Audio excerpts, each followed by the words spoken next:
You're listening to The Globalist, first broadcast on the 19th of August 2024 on Monocle Radio. The Globalist, in association with UBS.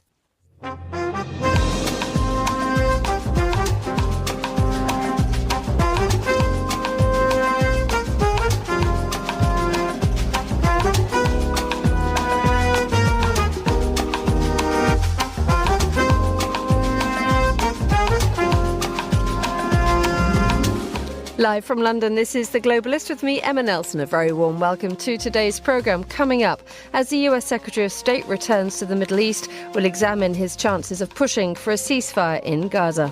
Also ahead.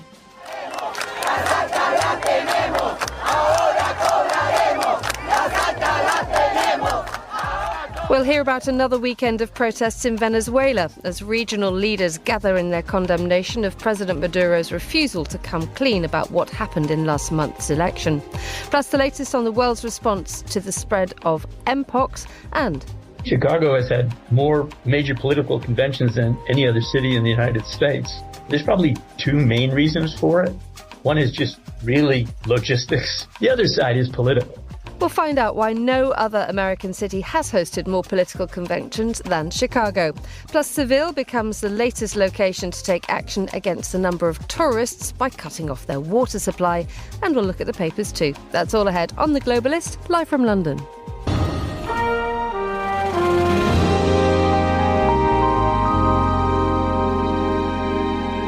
First, a look at what else is happening in today's news. Ukraine says it has destroyed a second strategic bridge in a week as part of its incursion into Russia. The US Vice President Kamala Harris has arrived in Chicago for the Democratic National Convention, where she'll be formally confirmed as the party's presidential candidate. And China's President Xi Jinping has held talks with Vietnam's new leader, To Lam, in Beijing on his first state visit since he took office. Stay tuned to Monocle Radio throughout the day for more on these stories. But first, the US Secretary of State has arrived in Israel as part of an intensive diplomatic campaign led by the Biden administration to bring about a ceasefire in Gaza. Talks to try to bring about a pause in the conflict resume again in Qatar later this week. Negotiators are seeking an agreement to end fighting between Israel and Hamas and to free remaining Israeli hostages. Well, to bring us up to date and to look ahead to this week, I'm joined now by Daniela Pellet, Managing Director of the Institute for War and Peace Reporting and a regular voice here on Monocle Radio, and by Bill Bowring, who's Professor of Law at Birkbeck College and a practising human rights barrister. A very good morning to you both. Good morning. Good morning. Daniela, may we just start with recapping where we are where we left things on Friday, where we had the end of the talks, but the promise of a resumption this week? Yes, this is really likely to be crunch week for the talks. The pressure is on Israel very, very significantly in the hope of avoiding a wider regional war. Let's not forget that Iran has still vowed to retaliate for the assassination of a very senior Hamas figure on its own soil, and there's also assassination of a very senior Hezbollah figure as well. So the talks to return the hostages and find a ceasefire come in that context. The pressures of the Americans really don't want to be dragged into a regional war, a scale which would be terrifying, frankly. Although that they know that if Iran does strike Israel in a significant way, they will be left with little option but to get involved. So that's really what's at stake this week. But so far, the signs from Israel that Netanyahu is going to be willing to agree to some crucial terms in the deal are not high.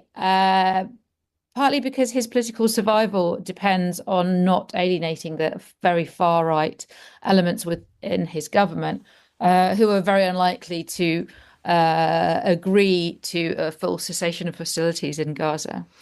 Bill, as Daniela said, all the suggestions is that the biggest sticking point is Benjamin Netanyahu here. What is he objecting to, and where are these problems?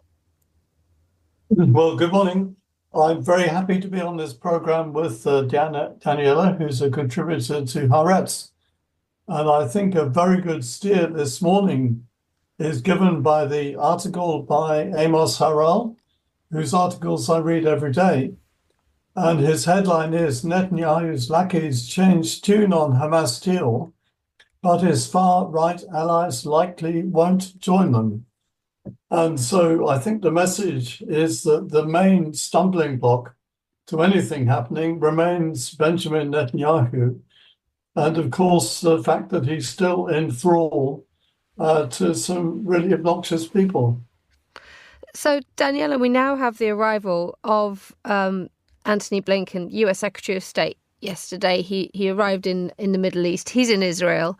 He's having a meeting with Netanyahu. He said that this is a decisive moment and that the push by Washington to strike a deal between Israel and Hamas is, and I'm quoting, probably the best, maybe the last opportunity to also get the hostages home. So what does Blinken have to do today?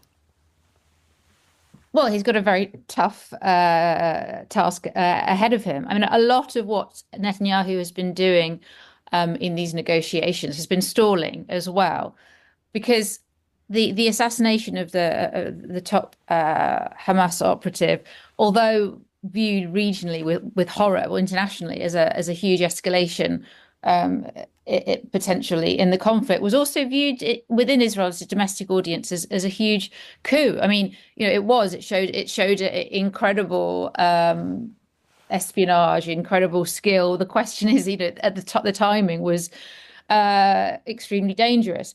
So if there was, for instance, another assassination of a senior military leader, that could buy him some more time with the Israeli public.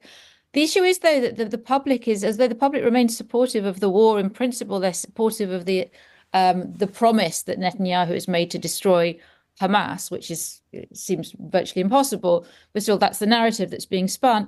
They are very, very, very upset about the fact that I think 115 hostages remain in Gaza. Probably fewer than 60 are still alive. But the return of the hostages remain an incredibly important point that the Israeli public is rallying around. So Netanyahu really has a very delicate job to try and balance these cries. He is incredibly unpopular, especially for a wartime leader. But again, this is what Blinken is going to have to negotiate. He has done an awful lot of diplomacy in the region since October the 7th. The difficult thing to quantify, though, is his efforts have been mostly dedicated to stopping a wider regional conflagration. Well, he's been quite successful in that, but you can't really show success by what has not happened, rather than being able to show any tangible results. Bill, this idea that Blinken actually perhaps holds the key to all this, I mean, what can he say to Netanyahu that hasn't been said before? Because it's been suggested that the terms and the conditions of the ceasefire talks aren't going to change, whatever they may be. Well, I think the first point is that Netanyahu cannot allow this war to finish. And this point is made absolutely constantly by the commentators in Israel who know what they're talking about. Really, that would be the end of him. And the problem, really, from the United States point of view, is that they have levers, but they are not using them. And so the flow of money and weapons to Israel continues as if nothing had changed. And by the way, when I was invited to come onto this program, I was told that one of the main issues would be Netanyahu's apparent condemnation of settler violence in the West Bank. And that seems to have disappeared from the news in the last couple of days. But the issue is that as the International Court of Justice has now made very clear in the advisory opinion, Netanyahu's policy and the policy of the people around him in the West Bank is annexation. And therefore, it's not just an elephant in the room, but it makes extreme difficulty for bringing about the return of hostages in Gaza. What are your thoughts on that, Daniela? Well, certainly in the Israeli public opinion, events in Gaza and events in the West Bank are quite divorced from each other, even though with a clearer perspective, it's easy to see the connection. And Netanyahu issued quite rare condemnation of the violence in the village of Jit last week. But it's important to note that, as far as I know, no one has been arrested. None of the 100 or so settlers that rampaged through the village, killing one Palestinian man, has been arrested. So Israel views the promises that due process will be followed, but I think Israel views domestic law differently from it does international law. And there have been discussions how a commission of inquiry and some legal processes around October the 7th and the events leading up to it, and even the events after that, could perhaps derail international legal processes, because, of course, the International Criminal Court, one of the main purposes is to try cases and to try individuals if there is no reasonable hope of justice within their countries and their context. But I think that, again, Israel views the October 7th in a very, very different way from the rest of the world, apart from its allies. So the focus of an inquiry will be more on intelligence failures and where the army got it wrong, rather than what's really the crux of the ICC issues, which is denial of humanitarian aid and other potential infractions of international humanitarian law. And staying with you, Daniela, when we come to the end of this week, and there will have been more talks, Hamas will not have been there, Antony Blinken will have made his trip to the Middle East. How realistic a possibility is there that there will be a ceasefire? Well, I mean, I would. Journalists love pontificating and predict the future, but there really is no way of knowing. The language coming out from Washington is particularly strong. There are a few tools left in the Americans' armory, literally and figuratively, and they really are going to be crucial here. There is the suspension or action on arms to Israel, which is very unlikely because this has got a wider strategic issue for America, and also the fact is that support for Israel's right to exist and defend itself is a genuine policy priority for the states. But one thing that hasn't been tried or hasn't done so far is that President Biden has avoided actually apportioning direct blame on Netanyahu for any intransigence. So that's one tool left to use, direct criticism, and that looks very, very bad for the leader of Israel. Daniela Paladin, Bill Bowring there. Thank you so much for joining us on Monocle Radio. You're listening to The Globalist.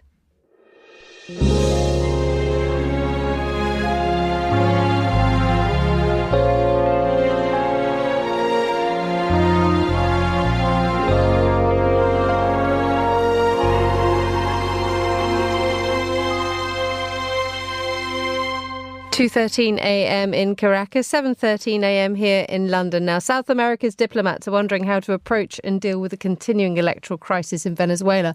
There were widespread fresh protests this weekend as leaders in the region condemned President Nicolás Maduro's claim of victory in last month's elections.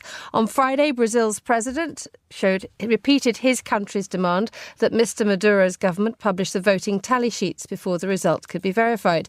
Lula said Venezuela is living under a very unpleasant regime with an authoritarian slant. Well, I'm joined by Javier Farge, who's a journalist and historian with an emphasis on Latin America. Good morning, Javier. Good morning. Good to have you in the studio. Thank you for joining us. Thank you for having me. Just to bring us up to date with these protests this weekend, they were widespread right across Venezuela, weren't they? Yeah, they've been quite intense, very similar to the protests that happened in 2018 and 19. The opposition will not give up the protests. There's been a call for Venezuelans living overseas. Many of them have left the country for economic and political reasons to demonstrate. They've been demonstrating. And now the ball is in Mr. Maduro's court. Now, you mentioned President Lula's position that the government should show the tallies, the information. Well, the Supreme Court in Venezuela started this weekend. This is the latest. The verification of the votes. That means that to match the tallies, the printed tallies, with the electronic information they have about the election to prove that Mr. Maduro actually won. This is not independently verified, which is what Lula has asked asked the government to do, and the Center Carter, which was very critical of the election, have asked to do. So and the Supreme Court and the Electoral Commission have always been very attached to the government. So there's no independent verification of this process, and that goes against everything that even left-wing presidents in Latin America have been asking Mr. Maduro to do. So where does that leave things? Because if you do have this examination by the court, which is not independently verified, unreliable, yes. What happens next? Does it make any difference? Well, it won't make a big difference because what Lula wanted, Lula has been trying very hard to convince Mr. Maduro to have a more democratic sort of approach to things. He has failed, let's face it.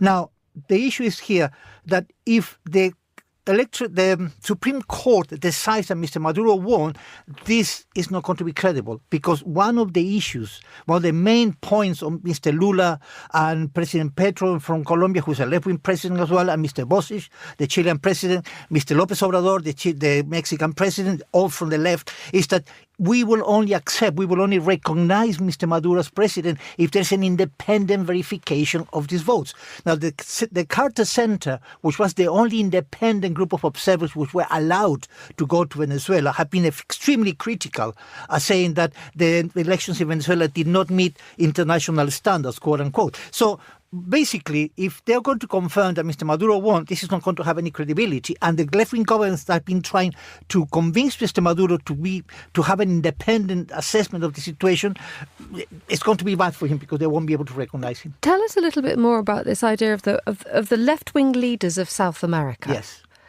Turning on Maduro. Yes. I mean, how much of an impact could that have? Because when you have Lula saying things that Venezuela lives under an unpleasant regime with an authoritarian slant. Yes. That is clearly a very strong position, which is being taken by one of the region's most powerful president. Very strong, because they are the potential allies. I mean, they've been allies of Mr. Maduro, Mr. Chavez first, and Mr. Maduro later.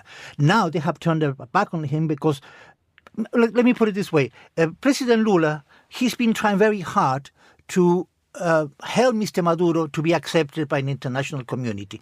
Mr. Maduro has done things the other way around. He's made it very difficult for himself. Before the elections, during the campaign, Mr. Maduro said that if he didn't win, there would be a bloodbath in Venezuela. A very Trumpian way of expressing, because Trump has just said that there will be a bloodbath in the US if he doesn't win the election. And Lula said, you cannot say that. This is really wrong. We are trying to help you.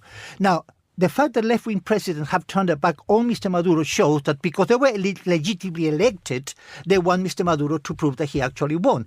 The isolation of Mr. Maduro in the region would be very huge. However, he has international allies with China, with Russia, with Iran, which they have recognized Mr. Maduro's victory, between inverted commas. So regionally speaking, he will be very isolated. His position within Mercosur, the biggest trading bloc in South America, will be very weak, because Brazil is the biggest member of Mercosur, and Brazil will say, we are not going to recognize your government. But it depends what the United States will do. For the moment, which is very interesting, President Biden has been very reluctant to impose sanctions on Venezuela because of the oil issue. They've been trying to negotiate with Maduro supplies of oil because of the situation in Ukraine. So for the moment, they are considering the possibility of maybe imposing sanctions, but they haven't done it yet. So it remains to be seen whether the US government is going to do something about this, and that is important. So who has the upper hand here? It sounds like Nicolás Maduro does hold more cards than perhaps many would expect him to. Well, he has the army that supports him. And if you don't run a country in Latin America if you don't have the support of the army. The army is still very much behind the Chavista project. They still support him. The repression against the people have been brutal. And there's a big difference now. The demonstrations in the streets are no longer middle-class, right-wing opposition people. The very people, the very constituency that Mr. Maduro had, the working-class people from El Petare, for example, the biggest shanty town in Caracas, have been demonstrating against him. That means that he's losing his own constituency in Venezuela, and that could be very hard for him. Tell me about what's happening with Edmundo González, the effective opposition who it is reported, actually won the election with 65% of the vote. Yes. Where is his voice at the moment? Well, he's been... the main leader of the opposition has been Ana Corina Machado, who was banned from standing because she was very popular. So Edmundo González became the replacement of Corina Machado. Now, he's seen as a fatty figure. He's an old diplomat. He's come up with a moderate program. But also, and this is extremely important, for the first time in many years, the opposition in Venezuela has been quite united. The opposition in Venezuela is a coalition of up to, at some point, 50 political parties, but they never agreed among themselves what to do, and the government always took advantage of that. Now they are very unified. They are really behind Mr. González, who's actually promised market economics, but he has promised not to dismantle the social reforms which were implemented by Chavez and Maduro, which is extremely important to get the working class vote. So he's seen as a father figure, he's seen as a serious politician. He's not famous, and that's the reason why he's so popular, because he's seen as a moderating figure in Venezuela. And that's why many working class people who would have voted for Maduro voted for him, because his program was moderate, it was not extreme right or anything like that. And he says that he's going to reestablish Venezuela's position in the world. Finally, the state of Venezuela itself, how it operates, how its people function. We now are looking at how many? 8 million have already fled. Yes. Where does this continued political crisis push people and their ability to function, travel, work, exist? Well, first of all, there will be more people leaving the country. That's the first thing. Second, the economy will suffer because there will be sanctions and investors will not be willing to invest.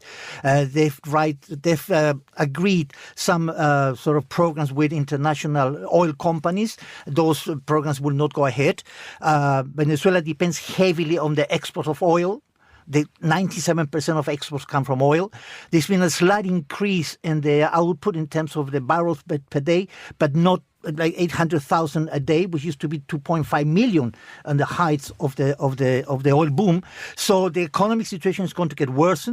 It's going to get worse. The social programs that Mr. Maduro has tried to implement to keep people quiet and happy, working class people, free education, free health, is going to have to be cut, because they won't have enough money.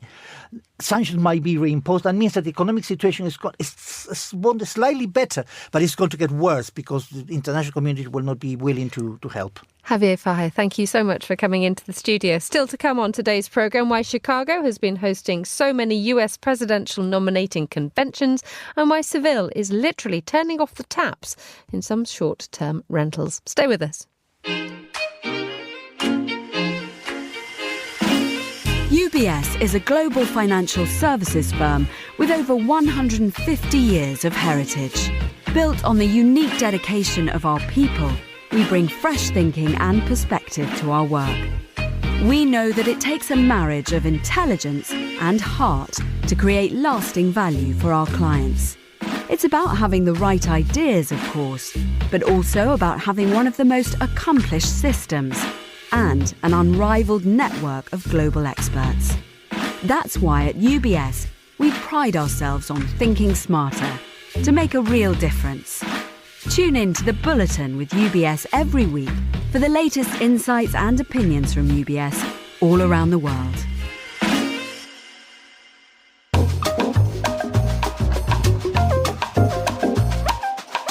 Just nudging 7:24 here in London. Let's have a look at today's newspapers. Joining me in the studio is freelance correspondent and regular Monocle contributor Vincent McAviney. Good morning, Vinny. Good morning. How are things? Very well, thank you. Excellent. Right, what have you spotted? Well, I mean, we're about to enter now the third week of Ukraine's invasion into Russia. This remarkable and audacious attempt that they're making. Essentially, they have reported over the weekend destroying a second strategic bridge.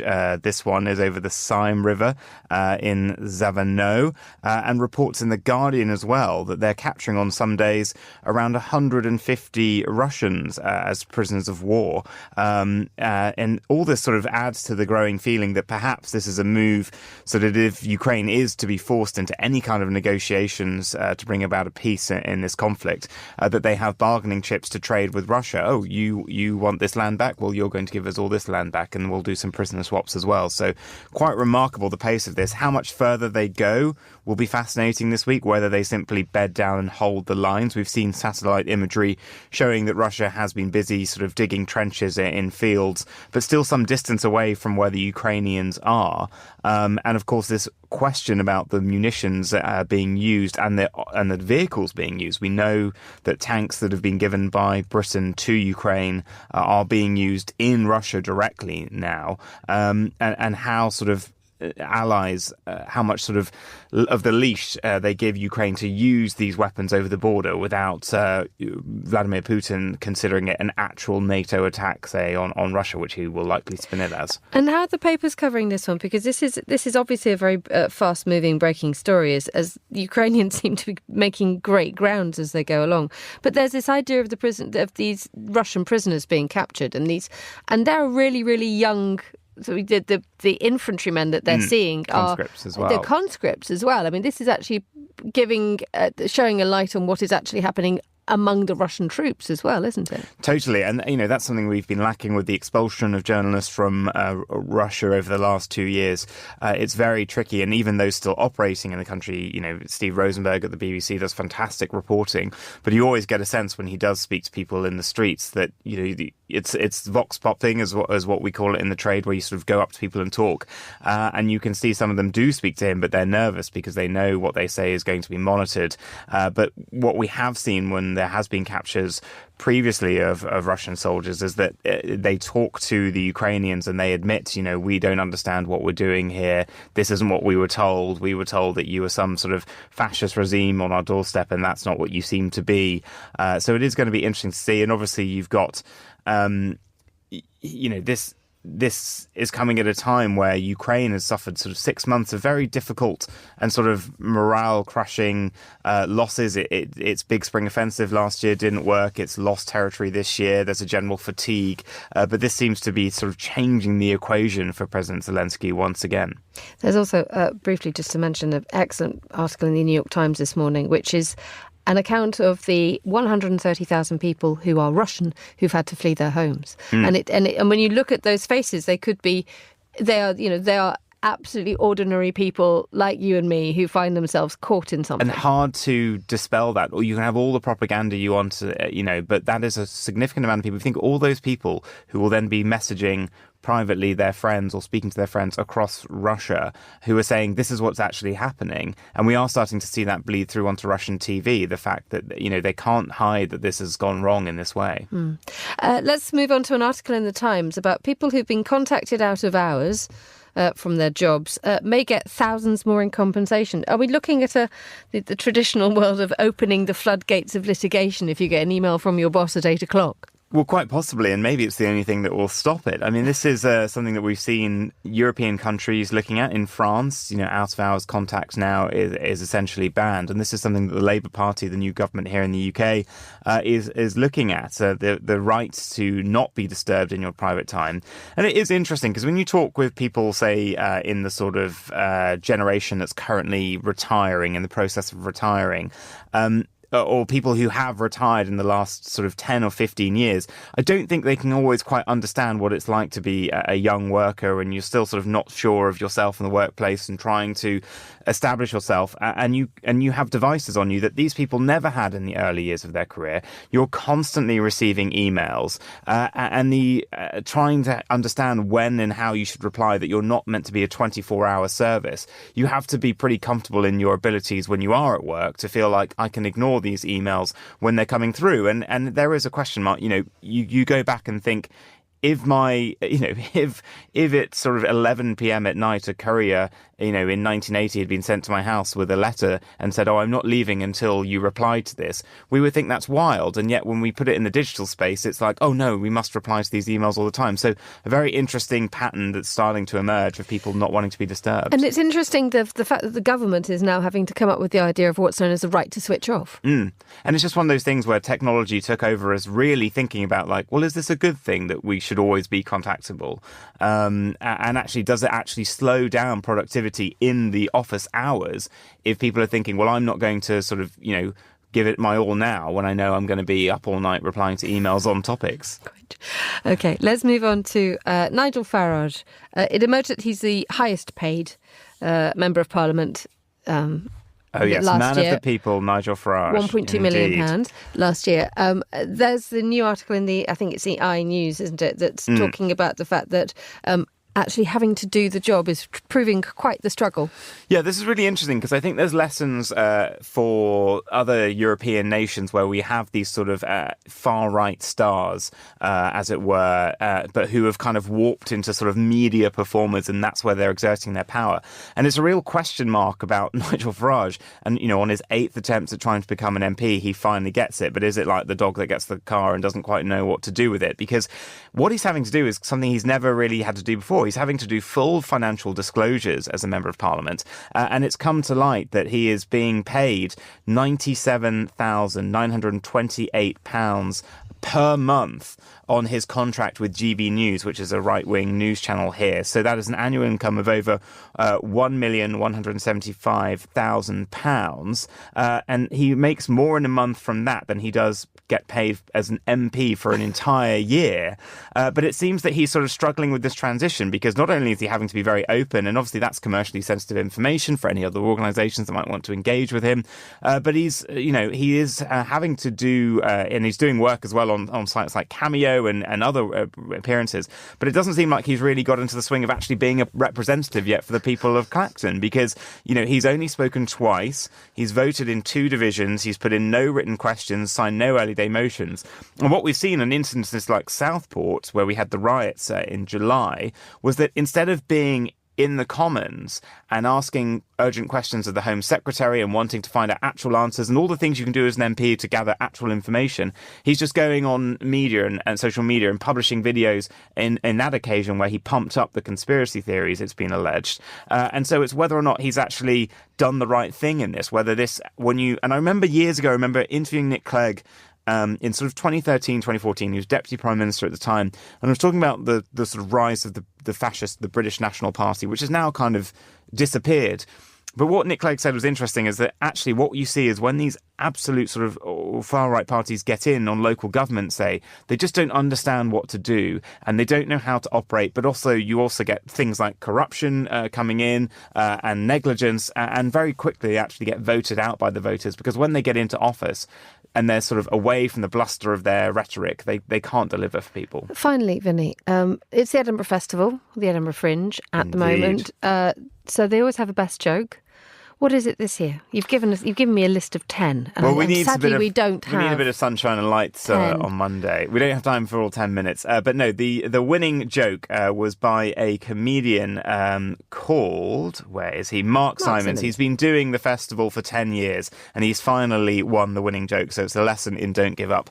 And his was, I was going to sail around the globe in the world's smallest ship, but I bottled it. Which is a pretty decent effort. But I've got here a list of 10. The one that really stood out for me was by a guy called Olaf Falafel, which was the conspiracy theory about the moon being made of cheese was started by the Illuminati. Thought that was pretty good. What was your favourite on that list? My favourite on that one was also actually Olaf Falafel's, which is my dad used to say to me, pints, gallons, litres, which I think speaks volumes. Vince McAviney, thank you so much for doing the papers for us today. The time here in London is 7:33. You're listening to The Globalist with me, Emma Nelson. A look now at some of the other headlines. Ukraine says it's destroyed a second strategic bridge in a week as part of its incursion into Russia. Aerial footage of the strike on the bridge over the same river has been released by Kyiv. The US Vice President Kamala Harris has arrived in Chicago for the Democratic National Convention, where she'll be formally confirmed as the party's presidential candidate. Her Republican rival Donald Trump held a rally in Pennsylvania on Saturday. Ms. Harris is expected to join President Biden on stage when he addresses the convention later. China's President Xi Jinping has held talks with Vietnam's new leader To Lam in Beijing on his first state visit since he took office. Despite clashing in the South China Sea, the two nations have well-developed economic and trade relations. And Libya's central bank has announced the suspension of all its operations after a senior employee was kidnapped in the capital Tripoli. The central bank says operations will not resume until Information Technology Director Musab Masalem is released. This is The Globalist. Stay tuned.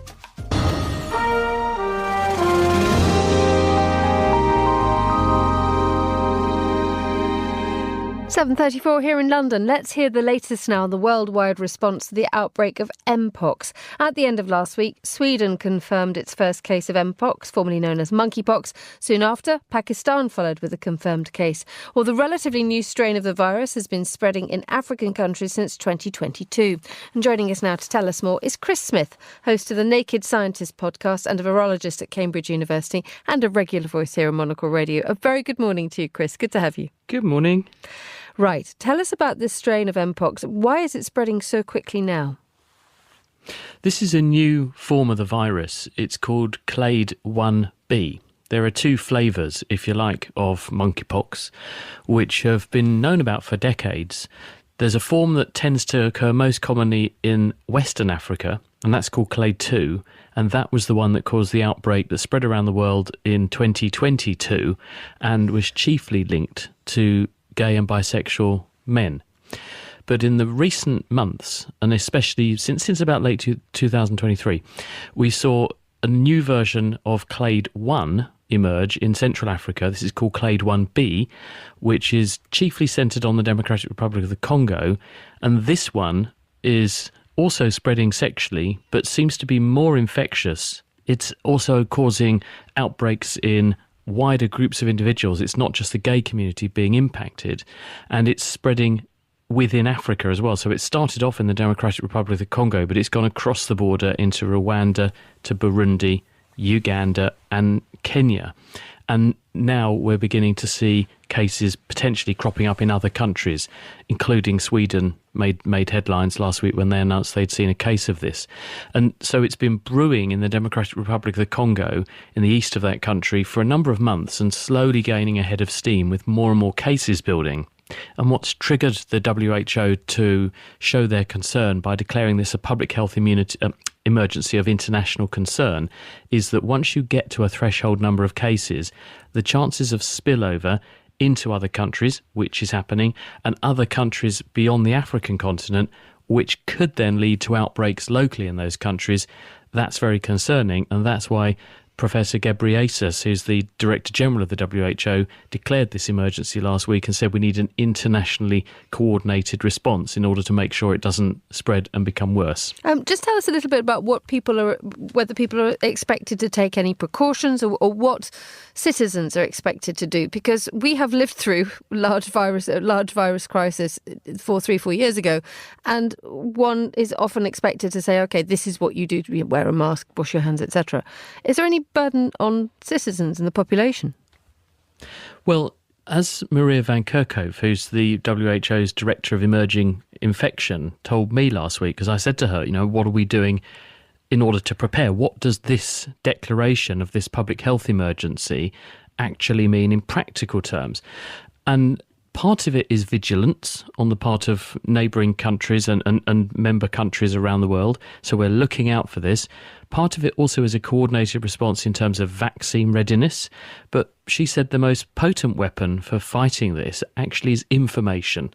If we give people information so they know what to look out for, what to do if, worst case scenario, etc., it's very effective at controlling this, because it means that people who are at risk minimise their chances. Those who might have the infection or been exposed take the right precautions, and countries that might be seeing cases know what to look out for and what to do if they see a case. So most countries do have a plan, and thankfully because of that outbreak in 2022, the silver lining to that cloud is that we have some familiarity, particularly in countries like our one, with what this looks like, how people tend to present, and it's on people's radar. So when a person comes from an infected geography and they come to a hospital in the UK and in many countries, then our infectious diseases teams generally are pretty on the ball, and they will say, isolate that person. It could be this, lots of things it could be. It could just be chickenpox, because chickenpox, very common in the human population. 10% of people in a country like the UK haven't had chickenpox, 90% have, very, very common.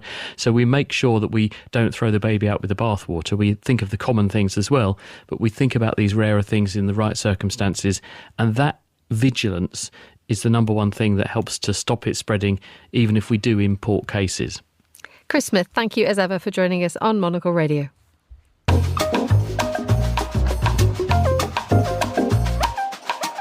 1:39 in Chicago, 8:39 a.m. in Zurich. Now, as we've just heard in the headlines, the US Vice President Kamala Harris has arrived in Chicago for the Democratic National Convention. She'll be formally confirmed as the party's presidential candidate. And when the Democratic National Convention kicks off in Chicago today, it will be the 12th time the party is hosting the event in the Windy City. No other American city has hosted more political conventions than Chicago. But why is that? Reporter H.J. Mai has been looking for answers and sent us this report. Tonight I thank the city of Chicago, its great mayor and its wonderful people for this magnificent convention. 12 Democratic National Conventions, 14 Republican National Conventions, and roughly a dozen third-party conventions. Chicago has played an important role in America's political life during the better part of the 19th and 20th centuries.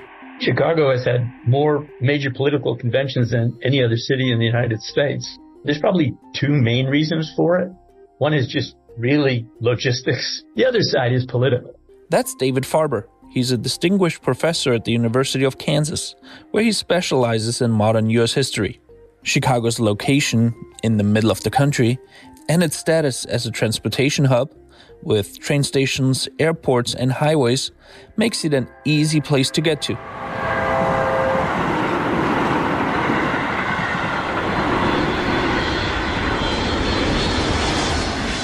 This history of large-scale political conventions being held in Chicago dates all the way back to 1860.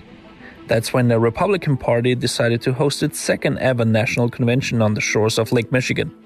The nominee for president that year was no other than Abraham Lincoln. Republicans, however, haven't been back since 1960. And the reason for this abstinence is purely political, according to Chicago historian Peter Halter. By then, really, Chicago was known solidly as a Democratic Big D city, right? So there would be really absolutely no reason for the RNC to be here after 1960 or so. It's a different story for Democrats, of course. Yet this year's convention is only the second one over the course of the past 56 years. The reason for those long gaps can be traced back to 1968. That year, the Democratic Party imploded in front of the world. Here's David Farber again. Not only was there turmoil inside the convention as to who should emerge as the nominee, but the streets were on fire outside the convention as well. 1968 was a turning point for the Democratic Party and the United States. Civil rights leader Martin Luther King and Democratic Senator Robert F. Kennedy were both assassinated that year. President Lyndon B. Johnson decided not to seek re-election, and public sentiment against the Vietnam War grew.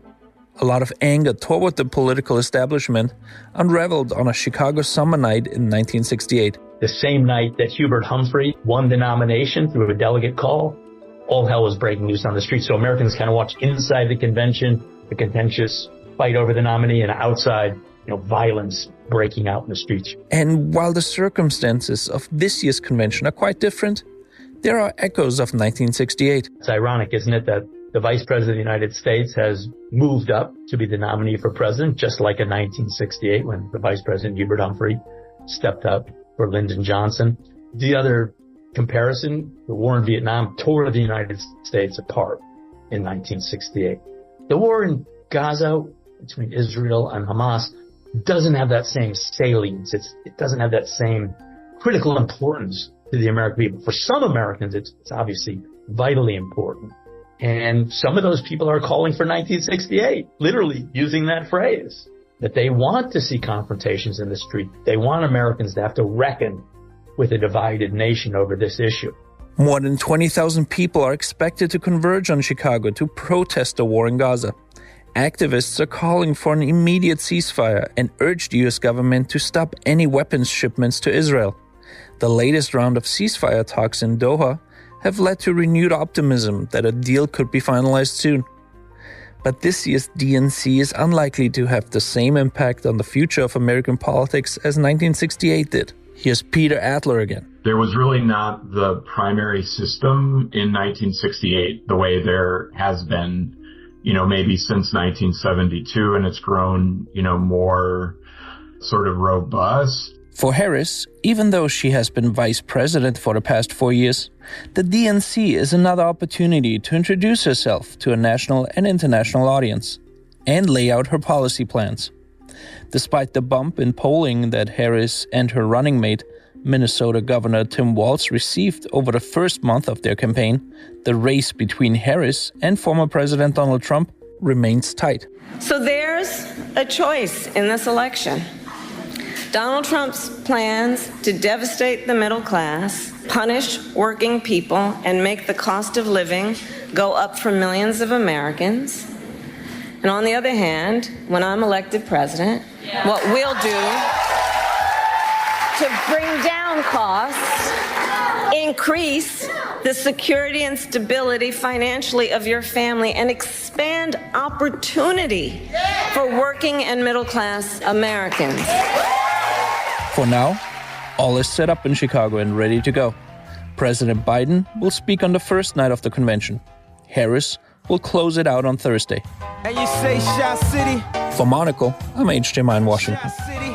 Shot City. I'm coming home again. And my thanks to HJ Mai for that report. You're listening to The Globalist on Monocle Radio.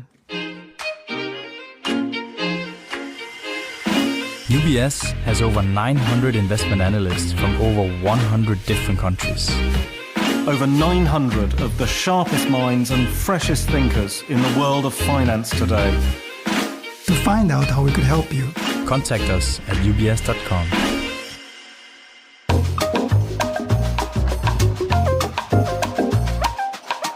Time now to talk business with Erin Cook, journalist and author of Dari Mulut Ke Mulut, a newsletter about Southeast Asia. She joins me on the line now from Jakarta. A very good afternoon to you. How are you going? Very well, thank you. Tell us about what's happening in Thailand. We have a new prime minister who happens to be the daughter of a huge figure. Yes, heads must be spinning in Thailand. They haven't really stopped with the news for the last month or so. So Paetongtarn Shinawatra, she's the new prime minister. She was elected by fellow MPs on Friday and then formally endorsed by the king there yesterday. So she's now officially the prime minister. It is one that, if it wasn't for all of the nepotism involved, would be really exciting. She's the youngest prime minister Thailand's ever had, the second woman Thailand's ever had, and she really represents sort of a new cultural shift as she's first millennial prime minister, but really she's just living forever in the shadow of her father, Thaksin Shinawatra, who is sort of the central figure of Thai politics for the last 25 years. So it's not that much of a shift forward that she'd probably like it to be seen as. The way that she got here, though, is it was just days after her predecessor, Srettha Thavisin, was dismissed by a constitutional court. This is just one just gets the impression that this is another step in another very politically tumultuous path for Thailand. Absolutely. I think I was probably a bit silly to have been so surprised that the court took that step against Srettha. The more veteran watchers were less surprised than I was. It is very much seen as a consolidation of elite power, elite capture of power there in Thailand. Srettha was previously seen as also a bit of a puppet to Thaksin. But this way, the daughter's in and it's firmly back into his hands now. OK, let's move to Indonesia, celebrating its first National Day in its new capital. Yes, so Nusantara, as it is now known. It is the new capital of Indonesia out there in Borneo. So it's miles away from Jakarta, miles away from volcanoes and earthquake hotspots and flooding and all that terrible stuff that hits Java. So President Jokowi, who's on his way out the door now, was very, very excited to show off the city, or the sort of the beginnings of the city, to the rest of the country and to the world on the 17th, Independence Day. Indonesians aren't loving it quite as much as he is. There's been a bit of criticism about the designs involved. It looks a bit more like a villain's lair than you'd hope for one of the emerging powers of the 21st century. So we'll give him a bit more time with that one. It is necessary, though, because of the fact that Jakarta itself is no longer fit for purpose as a capital, not least, the usual crowded and pollution issues, but it is sinking incredibly quickly. And so this construction of this new city was absolutely essential, wasn't it? Well, this is the interesting thing. It's sort of being pushed by Jokowi to investors as an essential move, and one that will be very lucrative in the future.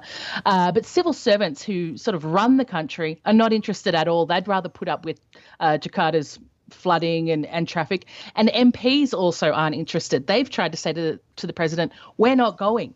Don't bother building a new parliament. We are not going. So it might be a bit of a push and pull over there, over getting people to get over there.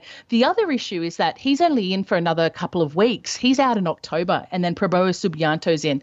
He's far less interested in keeping Nusantara as sort of this magical city that'll solve all of Indonesia's political problems. He's far less interested in that than Jokowi. So it'll be interesting to see whether maybe eventually the whole plan gets abandoned. It will be interesting given the fact that Jokowi has built his legacy on infrastructure, hasn't he? I mean, the transformation of roads and especially of the railway lines. This is the thing that he wanted to do. I mean, how much of that legacy do you think will actually stick around? I think when he first announced it in 2019, it looked almost like a sure thing. If it wasn't derailed by the pandemic, which of course derailed construction plans, plus changed the economic landscape for Indonesia, it might have turned out differently. He could have also just said, "I'm the leader that got us through the pandemic. We emerged relatively unscathed compared to other countries in the region, and our economy is doing great." But no, he's put all of his eggs in the new capital basket. Finally, let's head to the attempts to sell Aung San Suu Kyi's former home. Yes, so the courts have forced the sale of this house. So this is the one in Yangon where she spent much of that house arrest period, those 20 years where the previous junta very much kept her in the dark and away from the pro-democracy movement in Myanmar.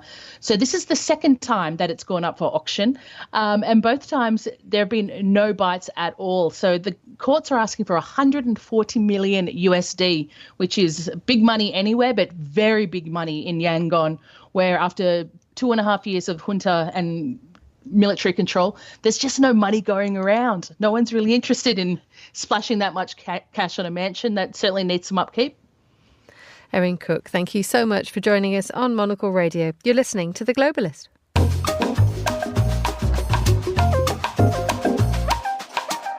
Finally, another example of locals biting back against the problem of over-tourism. After residents in the Spanish city of Barcelona used water guns to soak visitors having their lunch in Seville, water, or rather its supply, is once again the weapon of choice. The city is to cut off the water supply to properties that don't comply with short-term rental rules. Well, Simon Hunter is a journalist and translator based in Madrid since the year 2000. A very good morning to you, Simon. Good morning, Emma. How are you? Very well, thank you. And happily supplied with water. What's going wrong in Seville? Well, so this is... I mean, it's one of those stories when you actually get into the story, you kind of wonder how reasonable a plan this is. This is basically the City Hall, which is run by the Conservative Popular Party. It has said that it is going to cut off the water to 5,000 irregular tourist apartments in the city. So, i.e. those that are operating without a licence or that are breaking the rules. So, for example, one of these rules is that these tourist apartments either have to be on a ground floor or on a first floor. The catch here is that the City Hall can only currently do 10 inspections a week, meaning that job would take more than a decade, basically, to inspect more than 5,000 irregular tourist apartments and to cut off the water. So the opposition, the leftist opposition in the City Hall, is basically saying that the mayor is just kind of making overtures in a bid to avoid the protests that we've already seen this year in other parts of Spain, as the residents of Seville become increasingly unhappy with the effect that tourism is having on their city. I mean, just explain a little bit more about how the mayor has explained how they'll go about doing this, because what you have described doesn't sound massively practicable. No, absolutely not. So what they're doing is that they are cross-referencing data from rental platforms with the information that they have with the licenses, and they're looking for those apartments that are breaking the rules. The mayor said that they're going to have zero tolerance for illegal or irregular tourist flats. But like I said, I mean, the opposition is saying this is a bit of a smokescreen. Especially because the Popular Party mayor actually and his fellow councillors, they actually recently opposed a limit on new licences within the council session. So that's why the opposition is saying that this is very much just a bit of a smokescreen. I mean, what we're seeing here again is the problem with the Airbnb model. The Airbnb model basically has brought tourists into residential areas where before they were in hotels or they were in parts of a city or a destination where they were kind of slightly apart from residential areas. Now these tourists are in residential areas, and that is the issue for so many residents of Spain. It's causing rising housing prices, causing gentrification of neighbourhoods, and then problems such as antisocial behaviour, noise, crowded streets, and so on. It's also raising the wider issue of how locals tackle this problem. The fact that, we saw in Madrid people being sprayed with water guns. We now have local mayors deciding that they're going to stop the water. That there seems to be quite a piecemeal approach to a problem which is hitting most of Spain. It was a very different protest, that protest in Barcelona. There's kind of like they call them in Spanish anti-sistemas, kind of like a sort of anti-establishment movement, which tends to attach itself to a lot of demonstrations in the city. I did some reporting on this. I spoke to some of the local restaurateurs, and they were saying, yeah, that was pretty much the people that were responsible for the water pistol stuff and the kind of the uglier side of that protest were very much this kind of anti-establishment group. So the protest in Barcelona was actually quite an exception to what we've seen so far, because it was actually, physically targeting the tourists. There were also some pretty unpleasant chants and some unpleasant slogans at that protest. One of them was something like, "Dear tourist, balconing is fun." Balconing is what Spaniards call those incidents where normally drunk tourists jump from one balcony to the next, or jump from their balcony into a swimming pool, often with really tragic consequences. So yeah, we've seen a very varied approach. The Barcelona protest was very much targeting tourists, which kind of seems ridiculous, really, because what fault does the poor tourist have in this? Whereas the rest of the protests that we've seen have been more coherent in that what they're calling for is a different model of tourism. They're saying, okay, places like the Canary Islands, for example,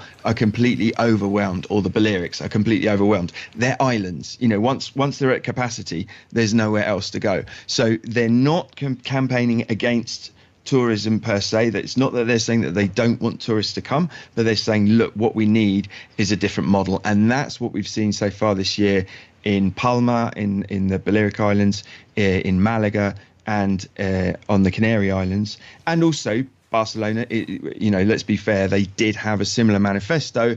It's just because of the water pistols, because of that kind of very direct action that they took.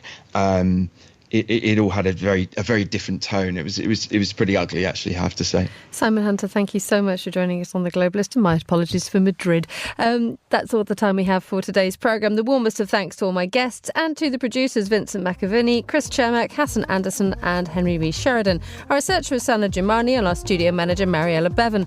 After the headlines, more music on the way. The briefing's live at midday here in London. I'll be back with The Globalist at the same time tomorrow. I hope you can join me for that if you can. But for now, from me, Emma Nelson, goodbye. Thank you for listening. Have a good week.